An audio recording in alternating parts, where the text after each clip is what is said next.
picked Elise to focus the bottom side with Cocoons. And so Dignitas were watching that series, looking at it, they might be targeting the bottom lane of Phoenix1. Absolutely could. We saw that Braum absorb so much pain in so many of those team fights against CLG yesterday, so that plan came to fruition with flying colors. But now, they got a whole new challenge to tackle. They got to go up against Team Dignitas, see what they can do here. Again, we talked about how close these teams are in the standings. We kind of talked about how much each single individual game means. 6-5 compared to 4-6 in terms of the records on these guys. Phoenix1 currently tied for 4th. Dignitas currently tied for 7th. That's 3 different spots on the standing from just a couple of games. So this one could really make a big impact one way or the other. Yep, season ends right now. Dignitas aren't actually in playoffs. But you see how close that match record is. Phoenix1, if they lose this match, they're done for the week, and Dignitas could still go on and have a 6-6 record and match Phoenix1 by the end of this week. That is true. For Phoenix1, considering they played yesterday, you only do 2 a week. So that means their last one is right now, but Dignitas still going to be playing again tomorrow. The bans are starting off, though, with Graves and Malzahar targeted by P1. Dignitas going to respond by removing Varus and that Olaf from play. Dignitas realizing what you do against Meteos. Yeah, I don't think Meteos is ever going to get this champion again. He's actually so good at realizing when he needs to use the Ragnarok, even if it's just for damage. He doesn't care so much about breaking CC or anything like that, or countering it. He's like, if I kill them, it's a better CC than they could ever use on me. So he's popping it for the extra damage and just running straight at people's faces, and it's been working out. Renekton, the final ban on the side of Phoenix1. LeBlanc, the final ban on the side of Dignitas. Still plenty of very powerful, very potent picks up for grabs. We'll have to see what these guys want to prioritize and focus on here early in the draft, and it looks like the jungle is the thought from Phoenix1. Going to go ahead and lock in that Elise for Meteos. Yeah, they ban away the Graves themselves, so you don't want to first pick it as Phoenix1, and Team Dignitas end up banning the Olaf, so Elise seems to be the thing that's... nice troll. Yeah, I was going to say, is this trying to just trigger Phoenix1 a little bit with who he early in Soul? A little flashback there, but the Elise for Meteos, comfort champion for him. He's played it for years, and so that's definitely what he wants to have confidence on.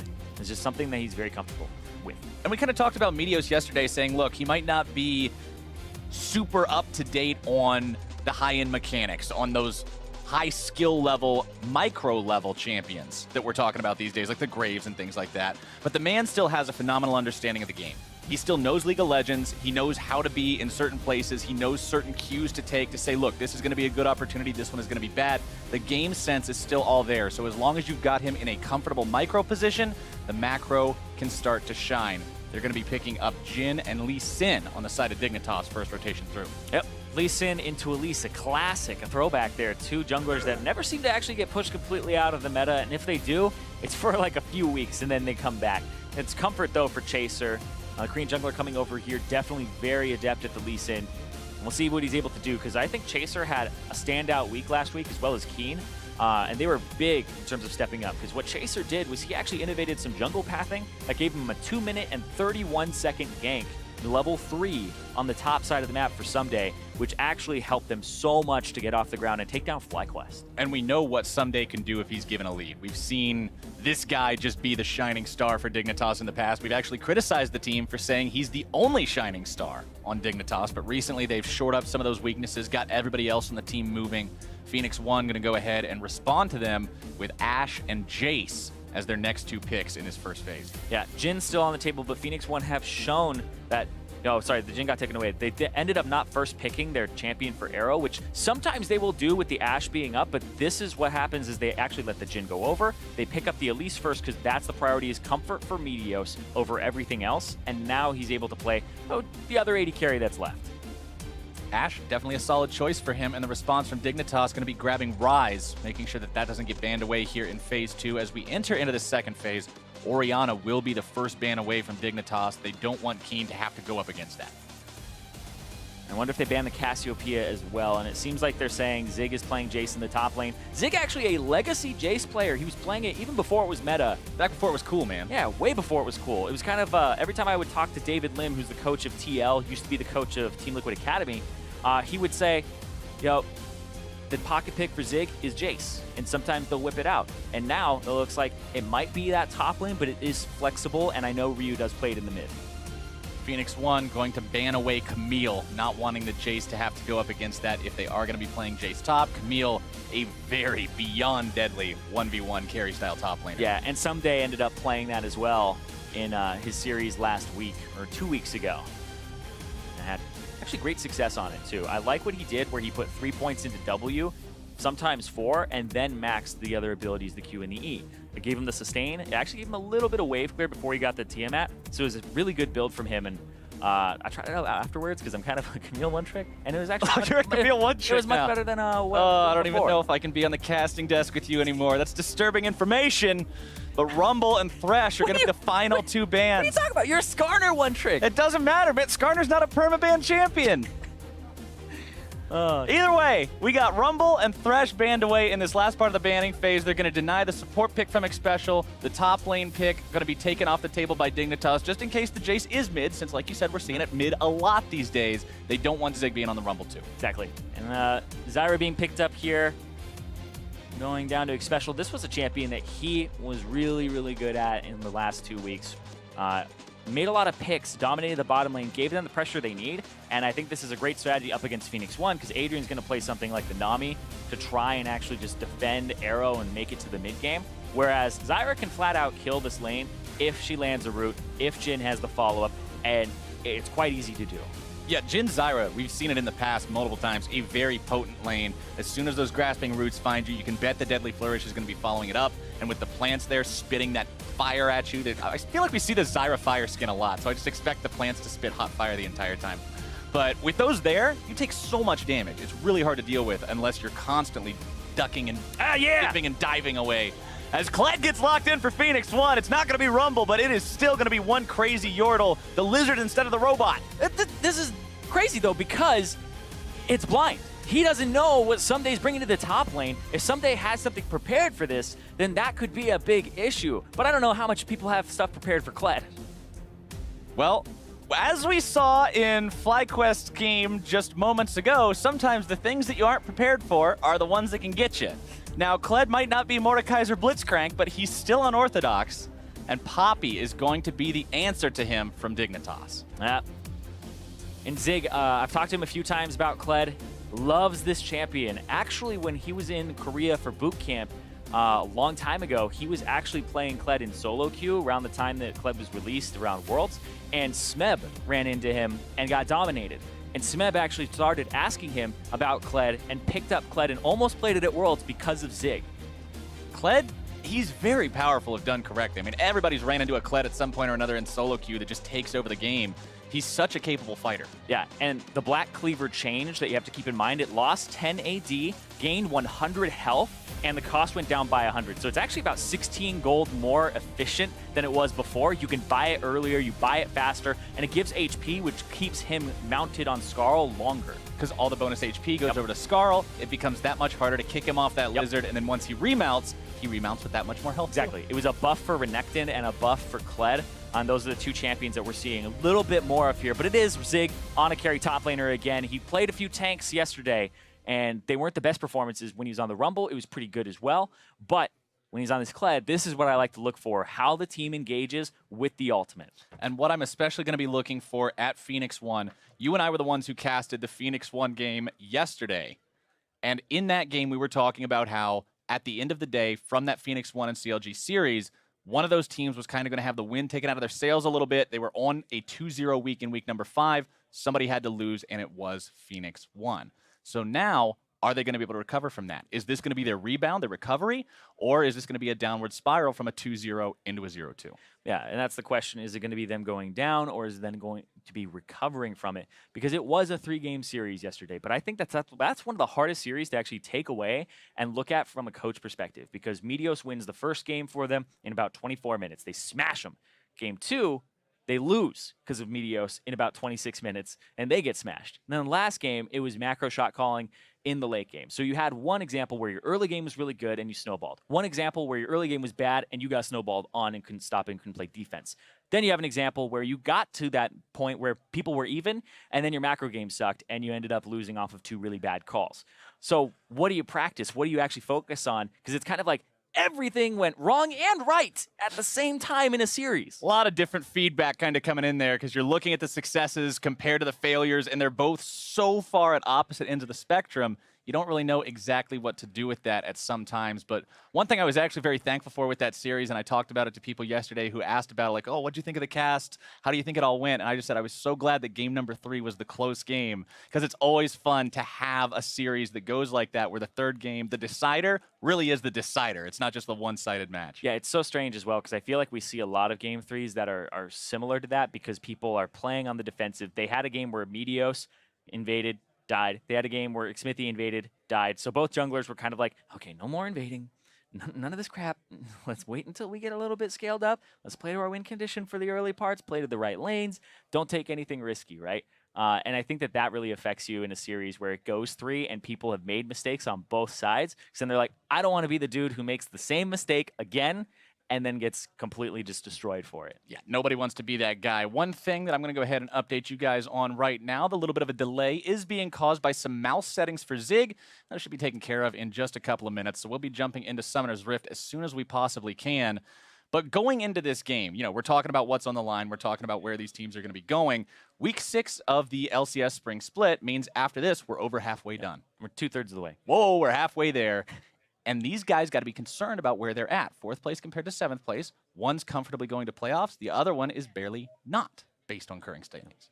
So a couple of wins, a couple of losses, a close game that could have gone either way could be the difference between you going to playoffs or not. Yeah, and all of the teams, when I look at them, I'm like, they could kind of slide into playoffs, right? You were looking at the bottom of the standings, like TL with Piglet mid. Now they actually are, 3 wins, and they're climbing up the standings. 4 gets you into the place that Dignitas is right now.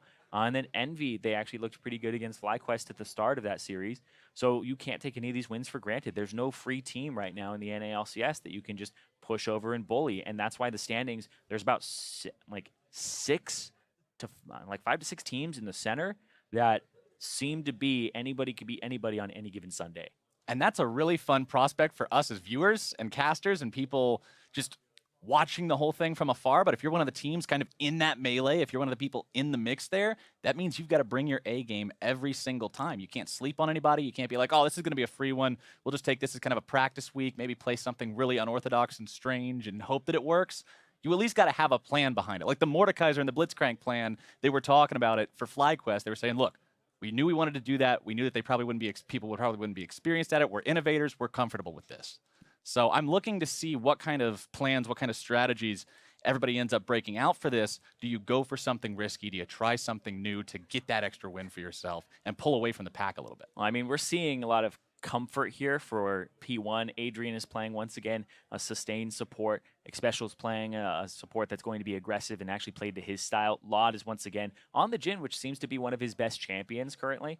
And then you also have Kled in the top lane for Zig. And like Zig, he's now just coming back to stage. He's actually been, backstage, mouse issues apparently, and fixing mouse settings. But I think he's probably like sacrificing to the Kled god. Get ready for the game. Kled for the Kled god, Skarl for the Skarl throne. Hopefully it works out well for him because it's a lot of fun to see that champion go off and do some crazy things. Kled was honestly the first, and I still believe the only champion that I ever laughed out loud when I heard his voiceover lines, because they're like, this is a joke. This is some kind of a prank. And they're like, no, this is his actual voiceover. Yep. I love the personality of the champions. Just he's classic, troll. Man. He's pretty troll. Yeah, he's pretty troll. I love the stuff where they showed who his enemies were, and it was everybody except for Skarl, and Skarl was his only ally, and even Kled was on the enemies list. So he's his own enemy. He's his own enemy. They list every champion in the game Which is so Kled's true. Enemy. It's so true, because he's always going to jump in. He's always somebody. That's the thing, is like this champion was designed that when he goes in, he doesn't really have a whole lot of ways to get out unless you set up a joust perfectly. So when he goes in, somebody's dying. It's you or it's him. The only way out of a fight once you're Kled is stepping over the dead bodies. Yeah. That's it. You take everybody down around you, you walk away, you're going to be fine. Otherwise, you might just ride Skarl into certain doom, but we are finally on to Summoner's Rift for the first time today in this best of 3 between Phoenix1 and Dignitas. Seeing who's going to walk away with the victory on this one. Looks like everybody's going to be fanning out before they even make it out of the base to take those defensive postures and make sure nobody does anything too wonky at level 1. Yeah, and you can see Dignitas' fan is actually just 5 individuals completely right into place, whereas P1's looks like not going to actually protect their top side of red. That's actually pretty risky that nobody went there. Usually your mid laner or support will go there, so they're probably looking for some type of, they're looking for an invade to get vision and to figure out where the jungler was starting, because they weren't actually putting anybody on their bottom side. Now look at that, Someday just creeping himself in there, dropping a ward down to get some vision over that area as Adrian wins out in the level 1 exchange against Xpecial, showing off why Nami's so good in the laning phase. Yeah, it's those trades just back and forth, simultaneously healing and actually dealing damage. Jhin can't really do that, can't kill it. No, not quite fast enough on that very slow, completely capped attack speed. Can't clear the ward out in time, so both sides going to have vision on the other side's blue buff as they start these clears. Looks like both junglers looking to start on the top side of the map this game. Interesting as well, because you can see P1 prepared for both a jungle start on the top side of red and also for Raptors. But both teams are going to have full information of where these junglers start. And I think for P1, they did that because Chaser, like I had said earlier, had the really innovative 2-minute and 31-second gank to top side as he was level 3, because he got so much assistance from Someday. And I think P1 are a little scared of that, because this was a snowball top laner in Zig, in that Kled. Arrow getting some good trades onto Lot and Xpecial nice and early. And you see what Adrian is able to do, just walking up. He casts the wave onto Arrow. It bounces right back onto their opponents as well and just makes the trades that much more difficult to deal with. So Jhin and Zyra not having too fun of a time for the time being as Zig lands a couple of auto attacks onto Someday. Yeah, and I want to talk about Kled a little bit, because I think the ecosystem is perfect for him now, and Zig really enjoys it, because the Black Cleaver got buffed in a way that helps him a lot. The W changes actually helped him a lot, and Someday actually hit level 2 first, so he gets to hit him against the wall and get some free damage there. Almost dismounts him. Yeah, almost. It seems like a little bit of a miscalculation there on the part of Zig. Not quite expecting those minions to die as they did. Yeah. Returning to the Kled point, though, the buffs to the Black Cleaver, or changes, I guess, ended up being buffs for him. The Fervor of Battle buffs, where he retains it for 2 more seconds, was good. And then also on top of it, the change to the W, where it used to actually have a bug with it, where if you started the auto attack, you'd get the really fast one, and if you canceled it on a minion, it would actually put the full ability on cooldown. So if you were doing what most people do and like canceling on a minion and all that, you have to dedicate yourself to the attack, or you start the W. But that's going to go ahead and get the exhaust out of Keen here very early. Both these guys around half HP, but without that summoner spell up, that might be something that ends up getting some aggro here in the mid lane. As Meteos is going to know that gank might be a little bit more successful. The gank might come in, but you got to be careful. The dismount is something that can really make these ganks go awry. Zig trying to keep himself alive. A little bit more damage onto Chaser. First blood! Boom! Can he make it too? He's almost remounted, but Someday is going to be denying that one real quick. 1 for 1. Woo! The flash and the Q. Ryu's looking to pick it up afterwards. Accelerated Shock Blast. He's got those juicy double buffs he wants to cash in on, and he brings down the hammer. Someday goes down, and Ryu makes it a 2-for-1 game. Yeah, but that was huge in the top side. That's the flash out of Someday. Chaser does go down, and it ends up being the first kill going over to Zig, so he gets a little bit more gold in his pocket. Zig did a great job with that, making sure he bought himself enough time, and that's what I was talking about with Kled. He's so slippery. I would also say Someday did a bad job, because he doesn't W until after the joust, and that doesn't matter then. So he should have done that way earlier to just cover options, or he should have done it to counter, because that's enough time. Poppies are able to W on reaction to Lee Sins, to people being right in front of them. You know he's going to joust. It's one of his options. It's pretty much his only option at that point to try and survive. Ryu comes in, cleans that one up for himself, and now double buffs on Jace. That's a scary prospect.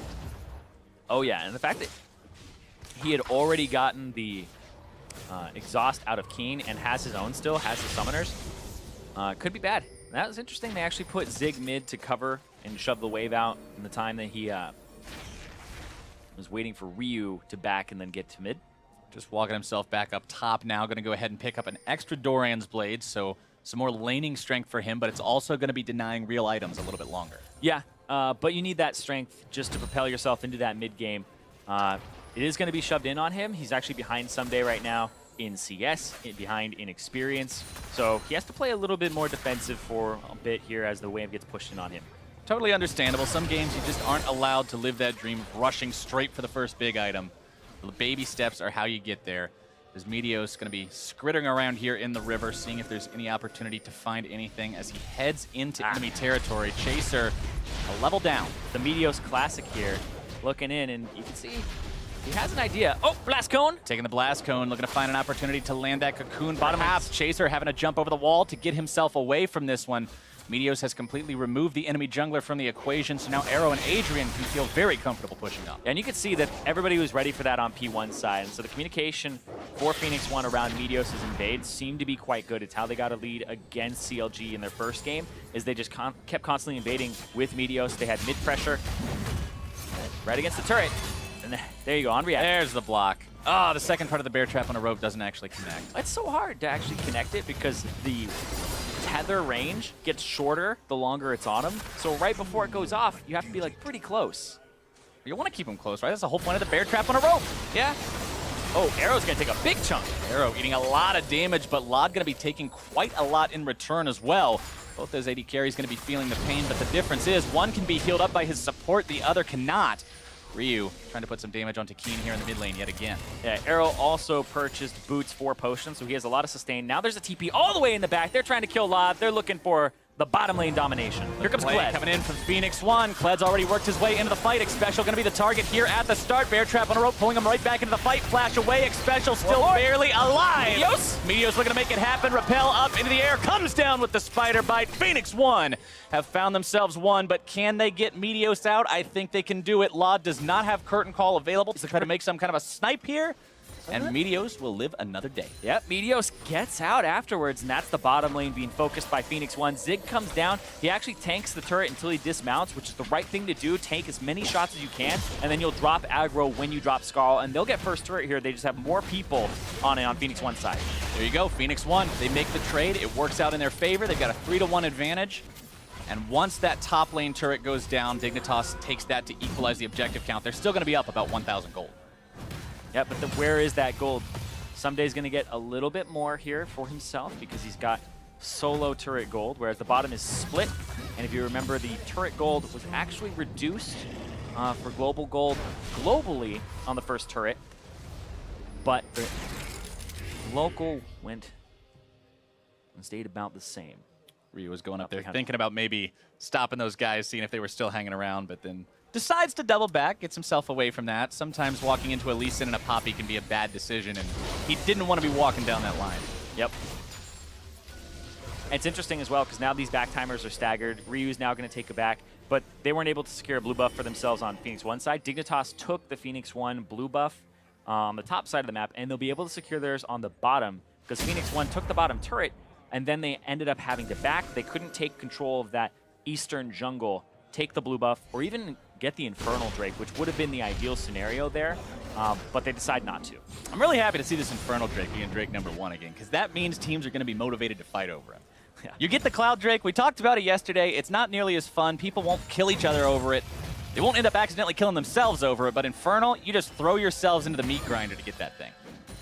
So hopefully we'll get to see some action towards that here soon with the first turret blood already taken off the table 9 minutes in. That means that other objectives are now going to be open for possibility, including that Drake.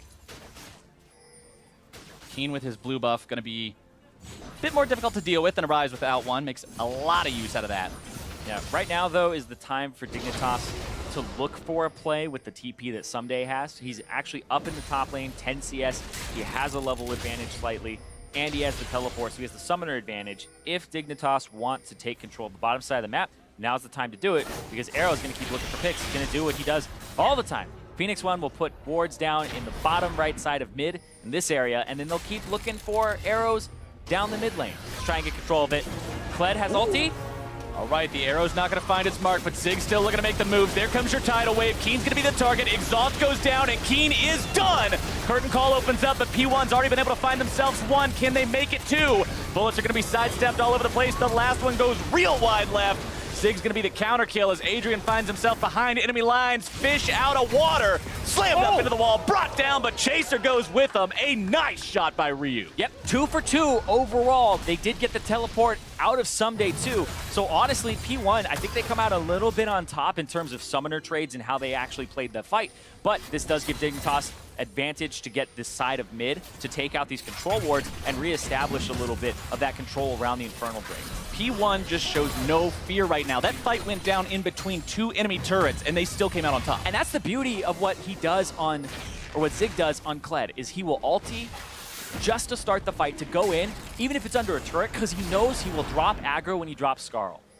It's a guarantee. It's not like something that you might accidentally mess up. Maybe you don't walk too far out of the range. Maybe you keep it a little bit longer than you thought you would. It will guarantee drop. Yep. And so the flash comes out at the arrow, and that's perfect, because now he doesn't have anything to get away from the rest of it. The Nami wave's going to hit true. Zig is going to hit true. Goes through. He gets exhausted, and then walks through. Gets dismounted. Aggro swaps to arrow.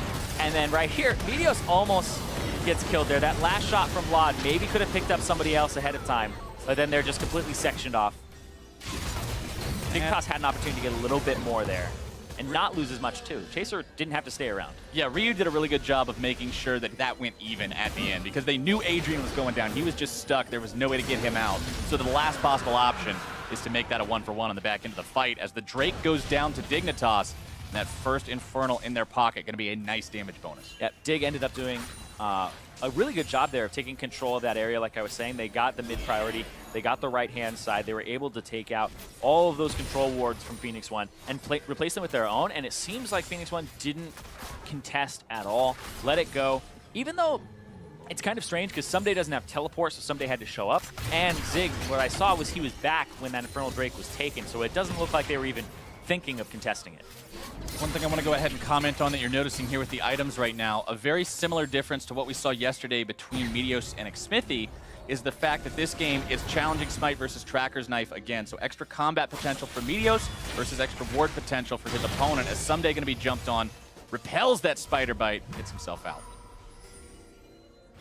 And yeah, so he goes for the damage here. He's not so much going for the utility. I feel like Meteos, he gives vision of the enemy jungle by invading the jungle. He's walking the ward. in, and he forces you out. So he has more combat stats. It's always like a different kind of ideology of the jungles. All right, yeah. First things first is pressure, then vision. And some people are like, no, you get vision to get pressure. And that's what Tracker's Knife does, is it's like if either your champion is really strong by itself, and then you end up going in and you can get the vision just like a Lee Sin would. Or you're like, okay, I need to be able to duel the guy, and then he can't contest me for vision at all, and I have priority in his jungle. But yeah, Lee Sins will always take Tracker's Knife, by the way. Well, yeah, I mean, Lee Sin's one of the few champions that actually does get an in-combat value out of the Tracker's Knife because of how you can ward hop and always have a couple of those ready to go. Kind of alleviates the old need where before the advent of these jungle items, you would see Lee Sins build Sightstone very frequently. Feels bad. Feels real bad, man. I mean, it felt great to have so many to jump to, but at the same time, you're a Lee Sin. You didn't want to be building support items. Yeah. We'll keep track of what he keeps as his trinket, because most Lee Sins actually stay with the warding totem. They don't actually swap over to the Oracle's lens, and they don't sweep anything out. Most do that. See if Chaser ends up going for that, or if he does go for more of the offensive style of vision focus with removing those wards from his opponents. But right now he's hanging around the bottom side, not going to be finding anything just yet except for that control ward. And I will say, though, when the Lee Sins don't take the sweeper, it actually lowers your pick potential because it's only your support that's sweeping and denying vision. So it has to be a damn good sweeper, a damn good value, too. It's to kind of have your team around you sweep and, like, run through and have them all kill the wards for you. Yeah, you pretty much have to make the sprint through the area as everybody else just mops them up as fast as humanly possible. Some sort of ward clearing speed run. But Someday going to be zoning Zig away from this wave in the top side. Has himself about a 10 CS advantage. Speaking of pick potential here, especially in the bush, Ryu, they don't have a tank, so they had to face check this now. Ryu's going to be close, but he doesn't get caught out by the grasping roots. Instead, now it's going to be Rise making some damage onto him, but he brings back the killing spree into the face of Keen. Chaser into the backline, not going to be finding anybody. Ryu's kept alive by the Nami heals, and that is a 2-for-1 play for Phoenix1. A botched engage from Dig. Oh, looking for the cocoon there, almost gets Lod. And that was actually a little bit strange from, I would say, Chaser. It looks like he wasn't completely confident in his ability to actually pick somebody off there and then get the disengage and get out. When we see the replay again, Chaser had an opportunity to take a Q and kick back Ryu into the team, and Ryu was flashless at the time. So decided to not go all in on it, and it looks like it was either a miscommunication between him and Xpecial on what they wanted to accomplish, but there were definitely more members of Phoenix1 there. Zig now left alone in the top side to shove that minion wave up. And here's kind of a replay of how that catch didn't work out. So the Q is actually going to hit Adrian. Adrian flashes. You take the Q there. You can kick Ryu into your team. He has no flash. And then you kill him. And he doesn't have the opportunity to kill Keen. You deal an extra bit of damage to him with the kick. And you're able to pick that up. But Chaser looks like he didn't go for the jugular there. Didn't actually trust that the flash was still down. I'm unsure. Instead, he kicks Arrow, which ultimately just ends up blowing an extra summoner spell from Xpecial, making him have to flash over the wall, or Arrow would have killed him. Yeah. So, not just a mistake, but a very large mistake from Chaser there. Ends up costing his team even more in what was already a costly engagement. Puts Dignitas now down almost 2,500 gold 16 minutes in. Next Drake spawning in a little over a minute. So if P1 is able to maintain control over the map like they are right now, taking down this Tier 1, they should have easy control over that area. Yep. And they take down that Tier 1, like you said. Now they have all those Tier 1s down, except for the top one, except for the Kled one. He'll work on it slowly. Black Cleaver completed. Does build out of a Kindle Gem now instead of the Caulfield Warhammer. We saw that in the inventory. That was 4. It's a very good thing that he's got that up and running now, too, because if you look at Someday's inventory, armor, potions, mana. I would definitely recommend this build against the team that is all physical damage save for the Elise, who is going for a Proto Belt next. So it is going to be some big damage coming in from the Elise. This isn't a tank Elise type of a build this game around, but it's still not nearly as much of a damage threat as Kled, Ashe, and Jace put together. Exactly. But I would say when you're playing against an Elise, you're fine as a tank building full armor, maybe one mixed resist item like a Guardian Angel, but your HP should be your buffer against spells from Elise because she just has such a long cooldown between the spells that she'll throw out the Q, she'll throw out the W, she doesn't have a damaging E, and then you're just getting kind of nibbled on, right? And I don't think an Elise has enough damage to kill Poppy in almost any universe. Right, she's not something like a Syndra that if it's got max AP is just going to delete you anyway. She's still a very capable duelist, a very capable fighter. She can pick off squishy targets, but I don't exactly see Poppy in my mind when I imagine the word squishy. No, not even. And when she gets low, she's even tankier because of her passive on the W. Extra resist. Everybody likes free stats, right? That depends on who you are. If you're playing against I was gonna say, if you're the guy that's against Poppy, it's kind of annoying, but if you're the guy that is Poppy, it is Christmas every day. As Ocean Drake goes down, P1 gonna grab that one, no contest. Drake count is tied up 1-1 now, and the next one's gonna be Ocean 2. Yeah, Phoenix1, they've actually had wards on the bottom side of the map, and they've been just utilizing those for the time being. But what's gonna happen now is they're gonna start playing to the top side of the map. These control wards, I believe, will be repositioned towards where Rift Herald is and where Baron will be in about 2 minutes, and they'll start taking over the top side. They'll push through mid, they'll put Jace on the top, and then they'll start actually taking control of the top mid jungle. And it's good to see these kind of macro movements and decisions coming out from Phoenix1 after we talked about that series yesterday ending mostly because of macro mistakes in game number 3. Phoenix1 is saying, look, we recognize what went wrong, we recognize what was bad, we're trying to fix it. Yeah, and I think the weakness for P1 there wasn't so much like playing it by the textbook, oh, this is what we do for the first 20 minutes of the game. It was the point after the 20 minutes, the high-stakes decision-making, the instantaneous, what is your instinct to go for after you pick up 2 kills? Is it the Baron? Can we do the Baron with no tank, etc.? And that's what they needed to work on there was how long do we fight? When do we stop fighting?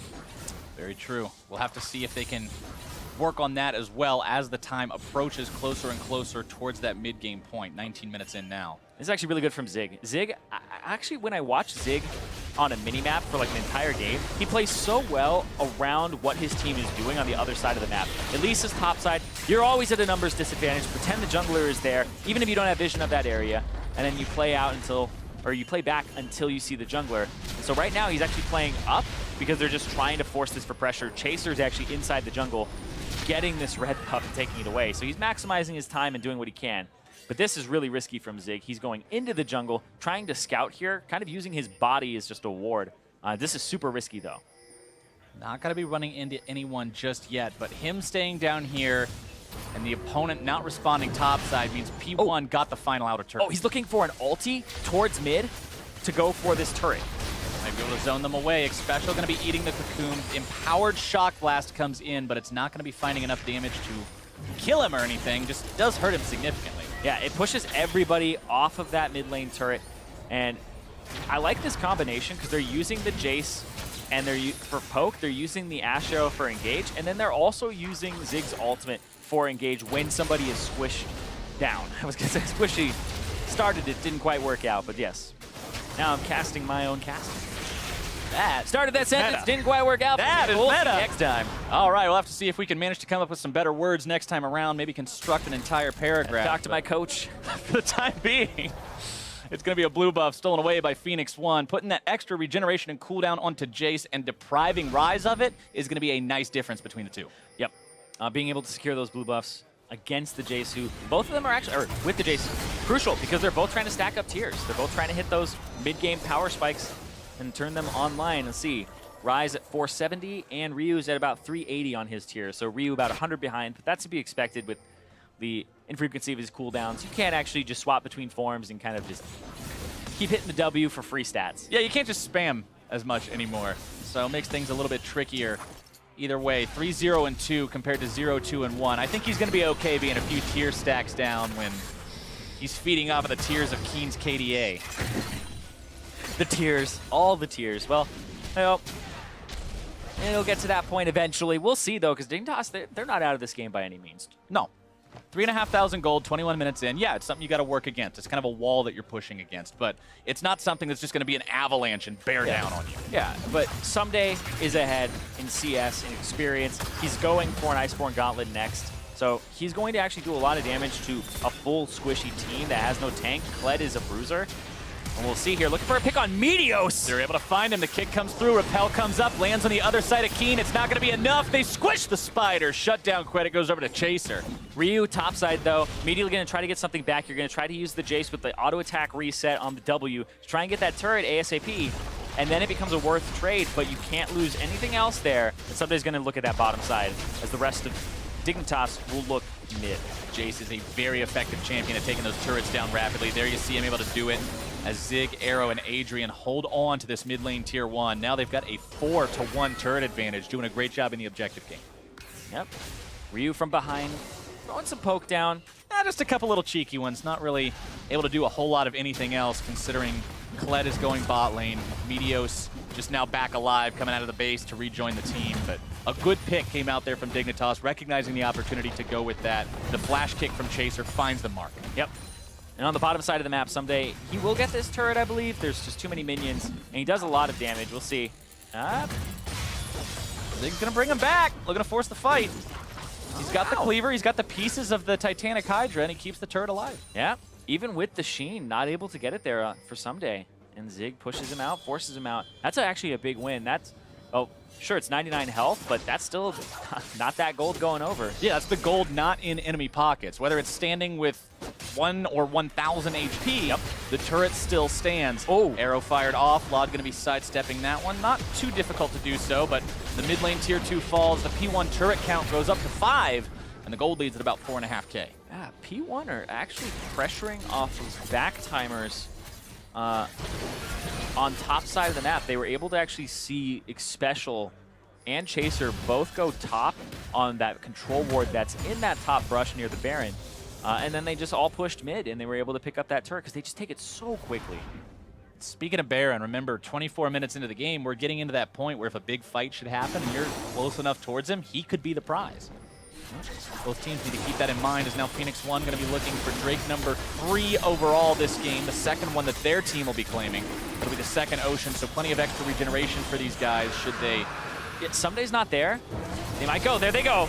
They're pulling the trigger. Kled issuing that horn. He sounds the alarm. The cavalry charge is coming, and Keen is going to be jumped on. They go right into the fight. Stranglethorn's going to be finding 2. Meteos jugging around. Knocked down. Chaser grabbing the kill onto him. Zig going to be soaking the bullets next. 4th shot hits him. There comes the crits. Someday getting himself right back into the fight. Slams him up against the wall. Someday takes that kill. It's a 2-for-0. Dignitas grab the fight. Exactly. What was I saying about, look at that. This game is not over by any means. Dignitas still in it because Someday able to turn it around a bit, and they actually blow up Meteos. They are so squishy on Phoenix1's side. They have to get this poke down. Dignitas have decided to go for the Baron, down to about 1/3 HP. Phoenix1 has to make some kind of a stop here. Xpecial going to be taken low. Someday going to be targeted now. Baron been secured. Dignitas now looking to make their exit if they can. Ryu going to be chased down. Someday's got the damage and the shields to make it happen. Chaser right back into the fight, this time on Arrow. Lod grabs the kill. And they didn't lose anybody there on Dignitas' side. That's 5 Barons. They played that so well in a situation where it could have been really bad. It looked like Xpecial was about to die. Ryu misses a shot blast that would have been fatal on him. And the rest of it, they're able to actually pick up the Baron, and Dignitas back in this game. And they'll get more money off of this because they have turrets that they still need to take, like that mid and bot one. There's so much standing gold on the map right now for Dignitas. This Baron power play has the potential to balloon like crazy. Yeah, and that, once again, Phoenix1 is talking about when is it the time to fight? When can you fight? That was the problem with their game against Counterlogic Gaming, was they didn't know exactly when to fight, how long to fight. Because what happened there was Zig locked on to Ryu, or locked on to Keen, Keen flashed away, and then the rest of the team is disengaged by Special's ultimate. Now Dignitas has no problem taking down these outer turrets. There's the first one. Game gonna be less than 1,500 gold apart now compared to the 4.5K they were just a couple of minutes ago. That is looking a lot better for them. Zig hanging out in the bottom river. Phoenix1 still looking for maybe any kind of a chance to do something here if they can catch someone out. Zig always on the flank looking for a way to get in there with the charge, but he's got to be careful. Ryu going to be slammed over the wall, into the other wall. Here comes the rest of the damage. Lod's going to be caught out next. Arrow able to find some damage there. Zig into the back line. Lod's going to be melted. Phoenix1, they've gone 1 for 0. Chaser makes his way into the fight. Only going to be finding Sonic Wave onto a minion. Bottom lane tier 1 turret falls to the minions at the same time, but Dignitas lose their AD carry. Yep. Someday, looked like he was trying to get a pick there onto Ryu, but not enough damage to follow up there. This will be actually very hard for Phoenix1 to continue to siege because this is just Baron buff. They're going to be able to just keep pushing these out. A wave clear not incredibly strong as well from Phoenix1. They're going to have to rely on the Titanic Hydra, the Ravenous, the Titanic Hydra as well as the Brunance Hurricane. Yeah, those Baron minions are just such a pain to have to put the damage into. Phoenix1 shoving the wave up, but they'll go no further. Chaser looking for a kickback. Chaser could find the opportunity to come around the side here. They might be able to make something work, but they've got to keep in mind that Law just now respawned, so his only contribution to the fight would be a curtain call, and it would still be late.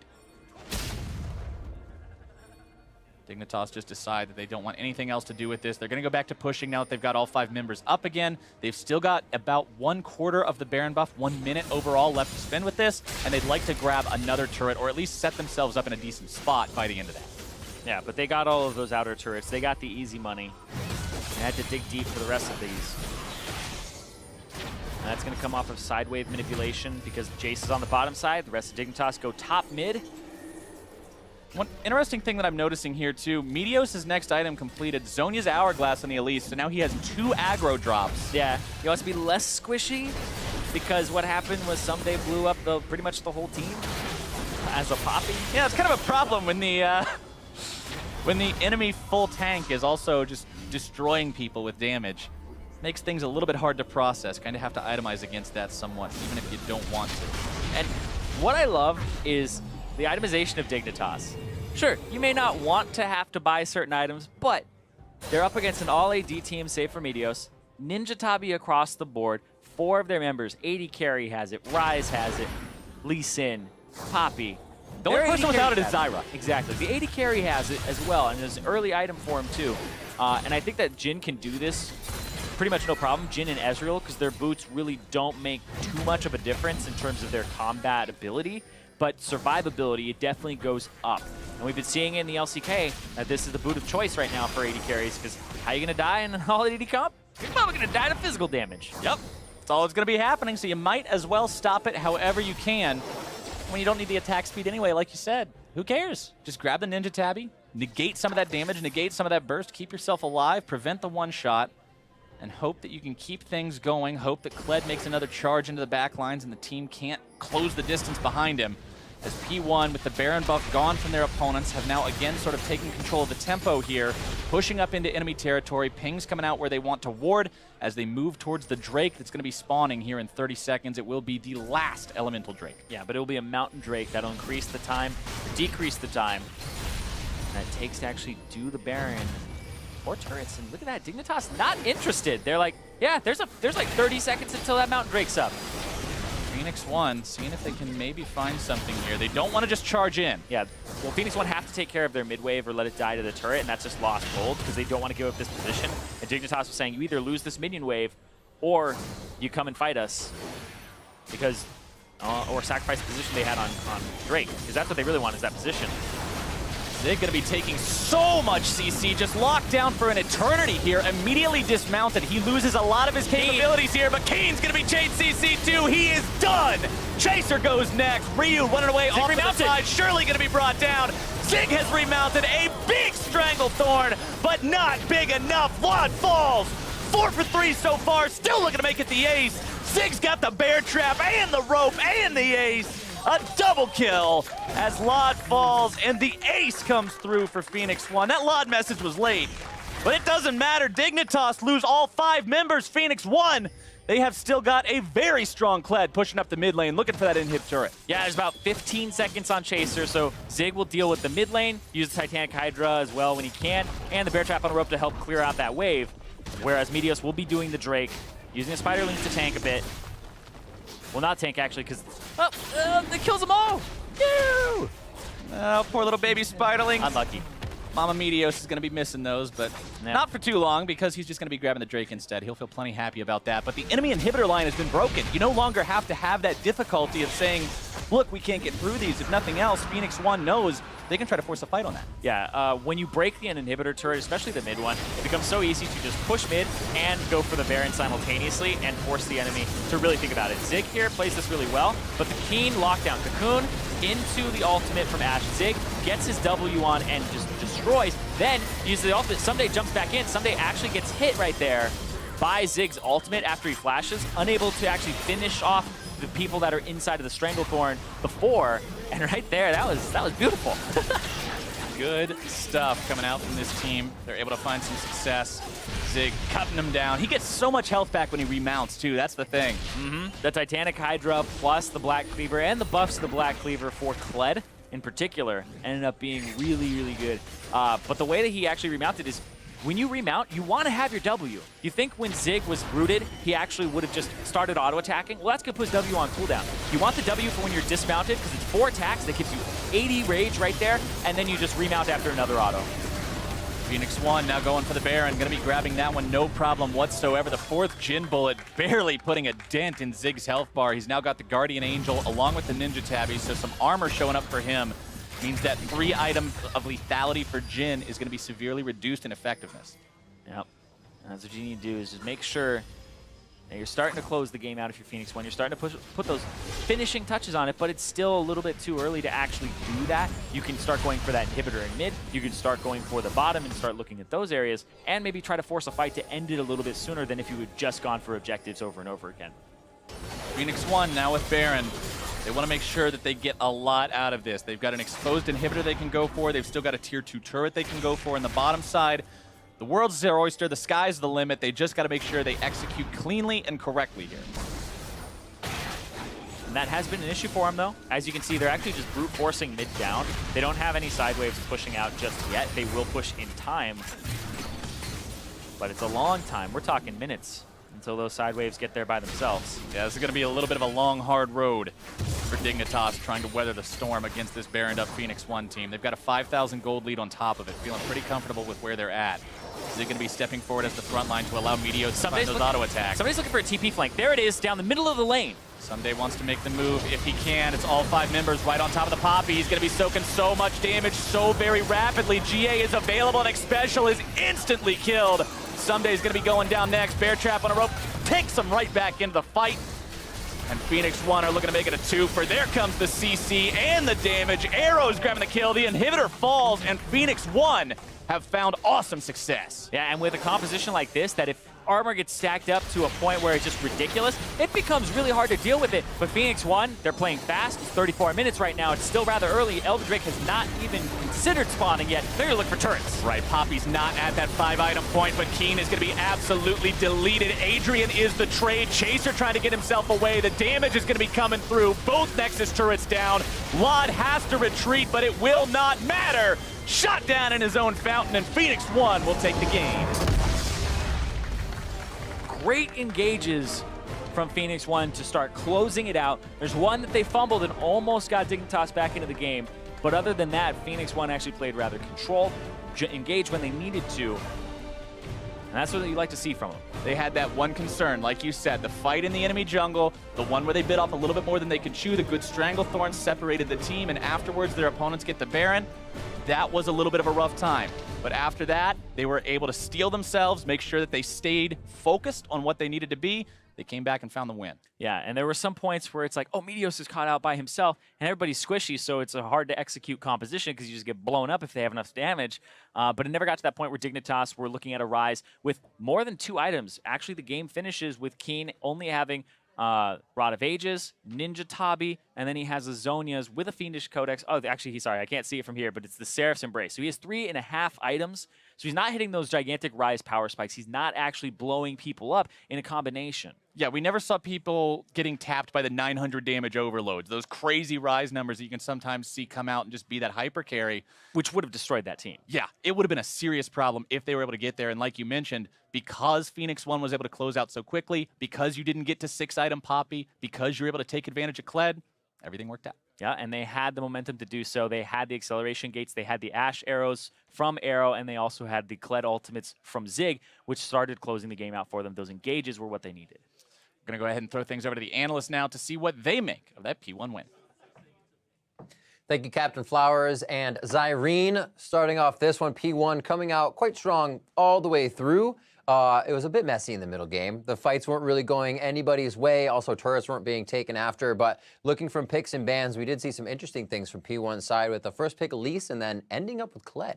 Yeah, I think the first pick Elise was pretty interesting just because you saw the Olaf ban come in for Dignitas, and I think it's something where Meteos is like, well, I can only play Elise otherwise, so I got to grab this one first. But I mean, we've seen him play Rengar and other stuff, but it definitely was a little surprising to see that taken early. I think it was great for their composition in terms of bringing some magic damage that they really needed after they finished their draft, but it was just surprising to see it right away. I think it's definitely like, Meteos may not play super well on the meta champions, but his comfort picks he's really, really good on. So like Olaf, for instance, he's gone off on a couple games. He gets banned against him every single game now. And now Elise is one of his old comfort picks that is kind of fits well in the meta, and so that's why they just took it first. Yeah, and I mean, the last pick, Kled, also being pretty surprising for them.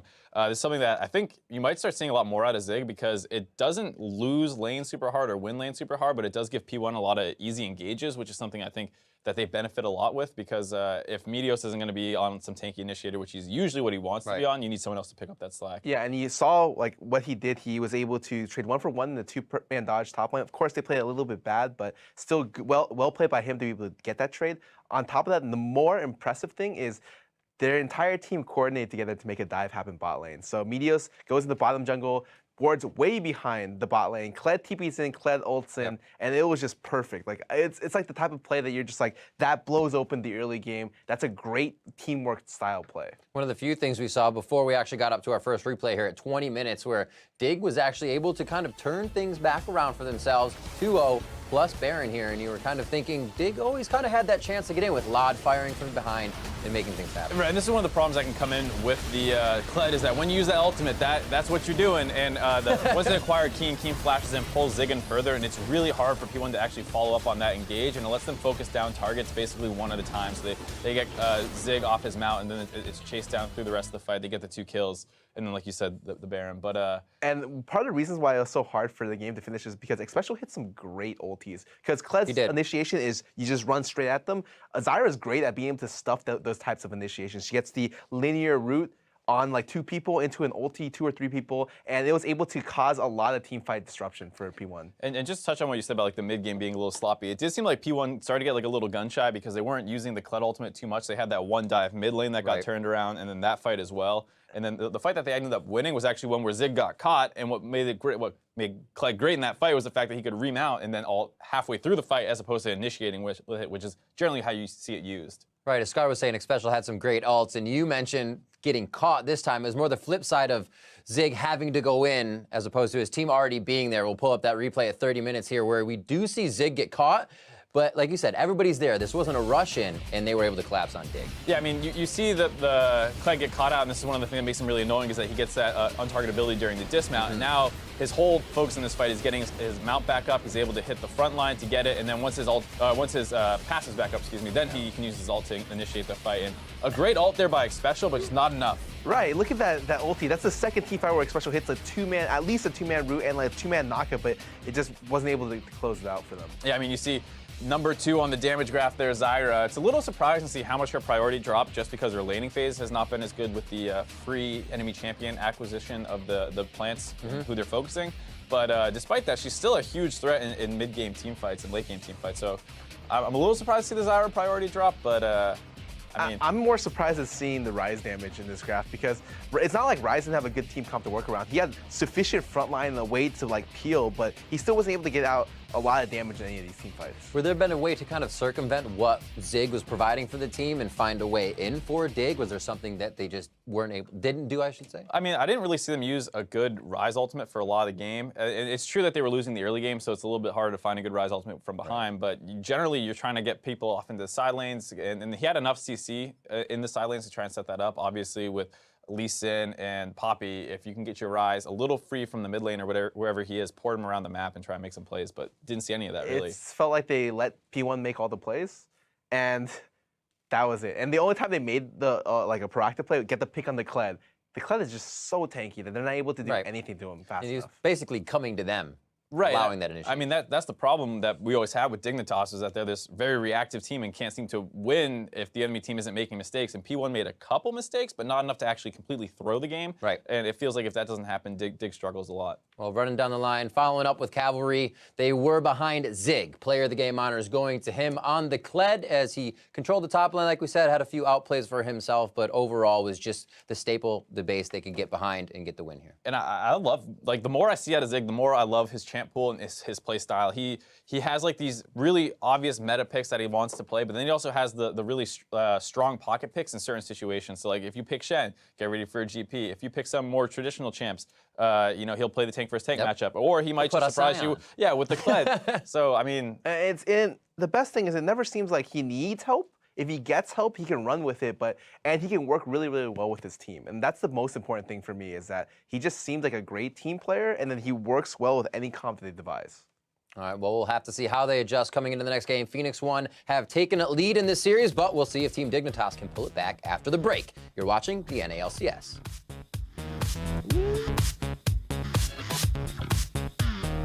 I think we are getting fat too much. But I can't stop eating. If we stop eating, then we stop it together. Let's show them we are diet. Zig trying to keep himself alive. A little bit more damage onto Chaser. First blood! Boom! Can he make it too? He's almost remounted, but someday he's going to be denying that one. Fish out of water. Slammed up into the wall. Brought down, but Chaser goes with him. A nice shot by Ryu. A big Stranglethorn, but not big enough. Blood falls. 4 for 3 so far, still looking to make it the A's. The damage is going to be coming through. Both Nexus turrets down. Lod has to retreat, but it will not matter. Shot down in his own fountain, and Phoenix1 will take the game.